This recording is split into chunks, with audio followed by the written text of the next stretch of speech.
All right, here we are. Hello to Funhouse 2.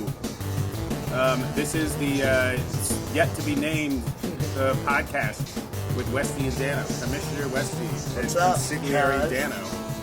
That's right.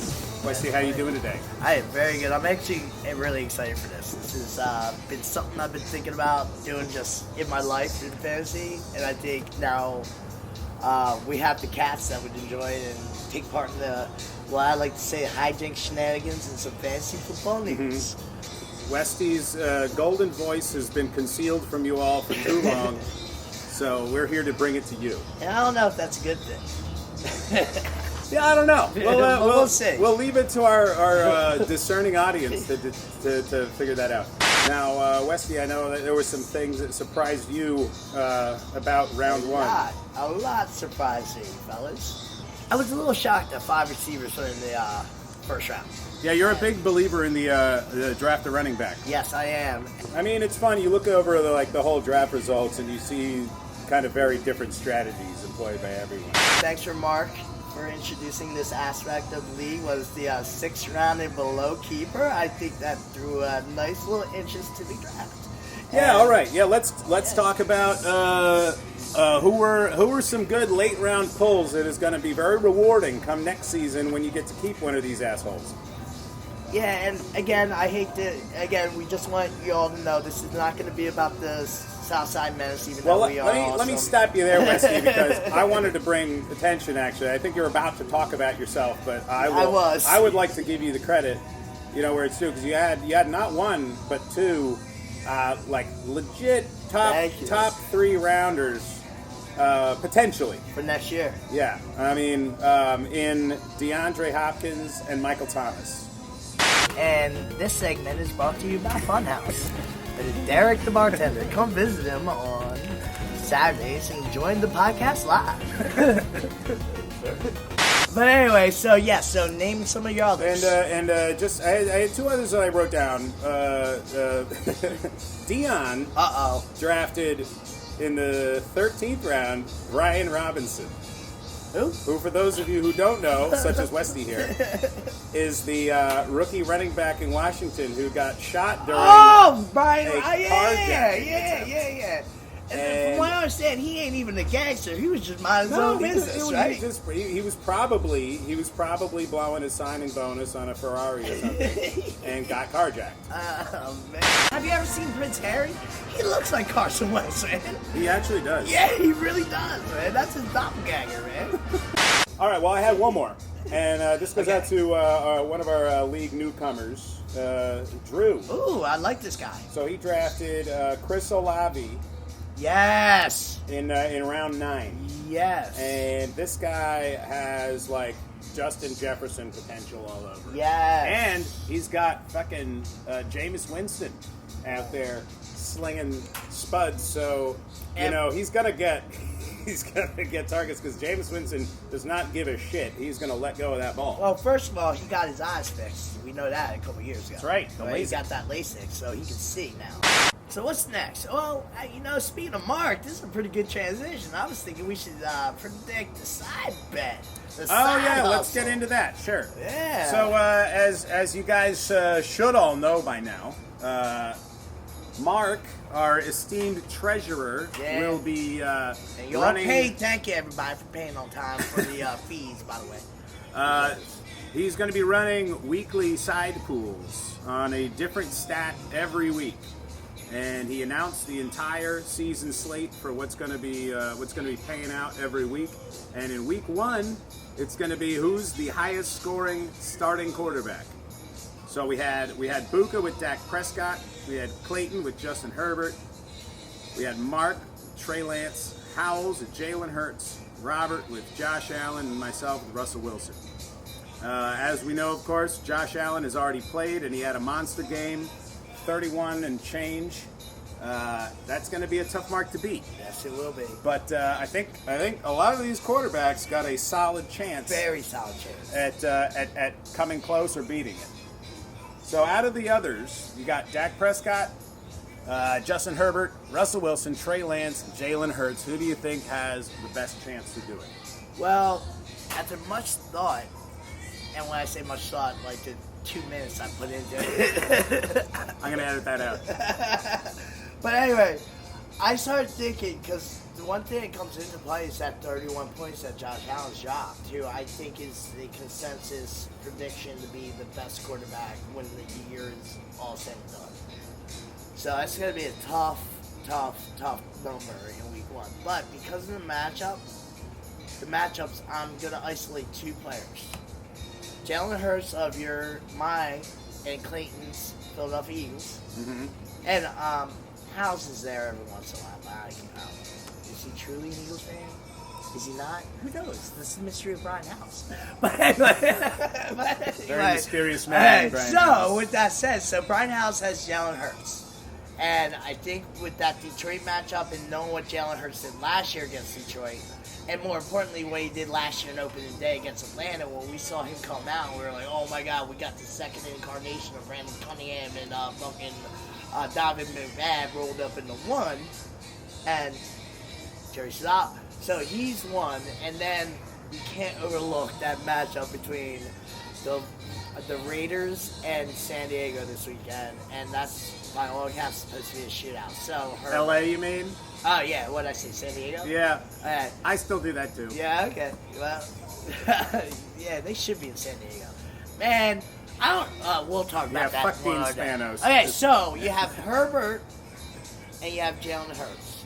Mm-hmm. Shootout versus. I don't know if Detroit's any good. I really don't. Well, I watch Hard Knocks. Yeah, so I don't know what they are. Of course, I'm just like... I don't know what they are. I'm happy that I'm not an Eagles fan this weekend because I would hate rooting against that team. Dan Campbell and the Lions are just a fun team. Yeah. Based on the Lions, I had a lot of fun watching talent, Hard but I don't Knocks. think they have talent on defense. So... Well, they got a bit, They got Aiden Hutchinson, who looks as advertised. I think the way that the game script is going to go for that Eagles Lions game won't allow Jalen Hurts to get 31 points. So I'm going with Justin Herbert. I think it's pretty fair. I'm pretty much hanging all my hopes on Russell Wilson. Is so mad at Pete Carroll that he just does nothing but run the ball up the middle. And gets a couple rushing touchdowns. That's pretty much what I need for him to be able to beat Josh Allen's effort. Hey, if you can't predict your player, who would you predict? Okay, I mean, I think I think it's going to be a shootout there, LA versus Vegas. So I gotta go with Herbert.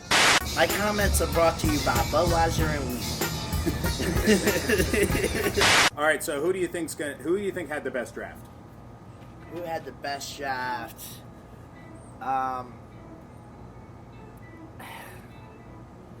That's a tough one. I'll tell you who didn't. Who was talking a lot of shit and pounding his chest was Mark. So I know he did not. I gotta be honest with you. I kind of like the new kid. You like Drew? Yeah, I kind of like him. Too cool to chase? Yeah, I kind of like him. Yeah, I kind of like Drew. Okay. Solid. What do we got for him? He's got... let's take a look, because I did like his Jamar Chase. Yeah, of course. I liked his DeAndre Swift, even though... the reason why I like DeAndre Swift, even though a lot of people go, oh, Detroit, they're going to be playing from behind. No, I think that team is going to be in every game, which is why the Eagles should not sleep on them this weekend. I think they're good. The Eagles might win it. They might not win any games, but they're going to be. It's going to be a battle, and when they're battling and they're close, your running back is usually the difference maker. So the Swift is great, and I love James Conner at Arizona because I don't think they have anything else, and I think especially for the first 8 weeks. What else are they going to do? Then, I like Waller. I like Joe Burrow, the quarterback. That's the first time you've ever said that. I did. I'm going to clip that, and I'm going to put that in the soundboard. It's going to be oh, shit. Now I'm looking at your team side by side, and I'm like, oh, wait a minute. Damn, no, you actually... Yeah, you went with 2 receivers, the top two of the top 5 receivers in the league, 1 and 2. Nick Chubb, who we know is always a fantasy, he might not be the best. He's definitely nowhere near the worst. He's consistent. And then the upside on Etienne is just ridiculous. The upside of St. Brown is, oh my God. And you have a great bench, Cordova. You know what? I'm sorry. I'm taking it. Now I'm looking at it. You think I had the best team? It's a pretty good draft, dude. Well, thank you. It really is, because I'm looking at you. Did a good draft. I got a couple of concerns, but on the whole, I feel okay. But everyone does so. We'll Yeah. talk, Nick. And the next time you send your girlfriend to fucking distract, he sent his girlfriend to distract me while I was drafted. Yeah, I'm not linking. Now that's next level strategy. Yeah, I thought it was a good strategy. Kudos to Nick. But For seeing deploying his the team- Lawrence Taylor strategy of drafting, sending girls over to the enemy. I'll give you what I thought after looking over all the drafts. It was close, and so I'll give an honorable mention to Buka. Okay.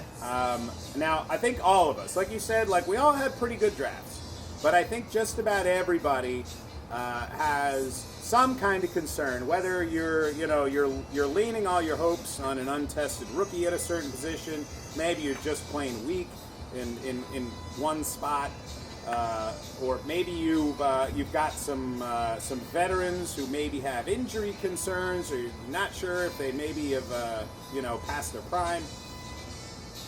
But I think that Buka's draft is pretty strong. I mean, in order, he went. Of course, he had first overall, so he had Jonathan Taylor.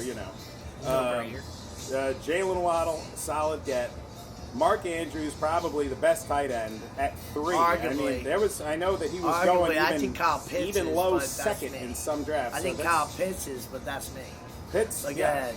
Well, I'll get to Pitts in a minute. Yeah. David Montgomery was a good pull. David Montgomery That at was a good 4. Brandon Cooks, who's just like the top target on a team that's going to be passing a lot. So Buka was my honorable mention. But I think is the actual best draft. Okay.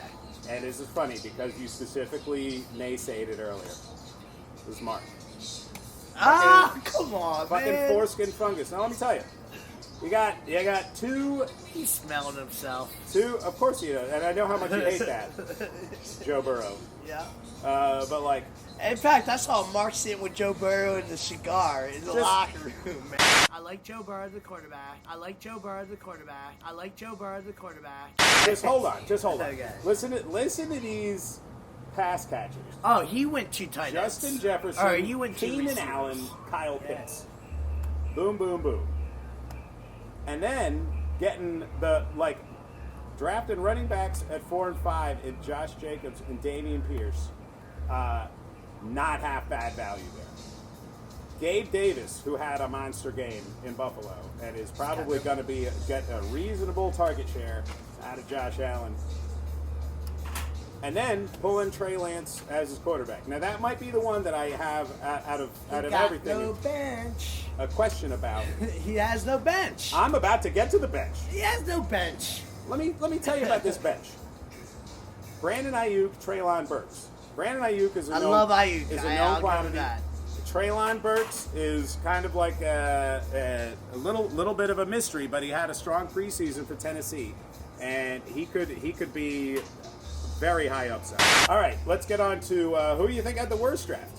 The worst draft would be my boy.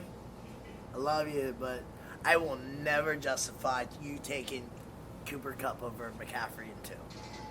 Is that Nick? Yeah, I think that just puts him in the conversation of worst draft because I don't think you can make that. I think, unfortunately, you had number 2.